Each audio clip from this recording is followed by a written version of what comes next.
আমরা সবাই ক্যামেরাম্যান থেকে বিরত থাকি। মূল উদ্দেশ্য, সিলেটের যে সাদা পাথরটা দেখতেছেন সেটা এই জায়গায় গেলে আপনারা দেখতে পাবেন যে বহুত ক্যামেরাম্যান আপনার জন্য অপেক্ষা করে আছে। তারা বলবে যে ভাই আসেন আমরা একটু ছবি তুলি, একটু দেখি কেমন দেখা যায়, আসেন 3 টাকা পিস, 4 টাকা পিস, 5 টাকা পিস, উঠেন।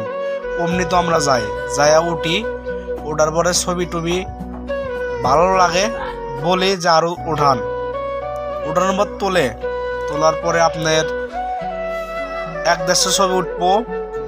ওঠার পরে বলবো যে ভাই আপনার 1000 বা 2000 টাকা হয়েছে, টাকাটা দিয়ে দেন।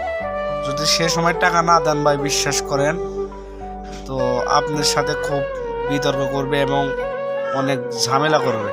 তো আমার এই পিছনে যে ক্যামেরাম্যানটা দেখতে পাচ্ছেন, সেও আমার সাথে এই ব্যবহার করেছে। তাই ভাই সবার কাছে অনুরোধ, সিলেট সাদা পাথর গেলে ক্যামেরাম্যান থেকে বিরত থাকবেন এবং নিজেও সেফ থাকবেন। ধন্যবাদ।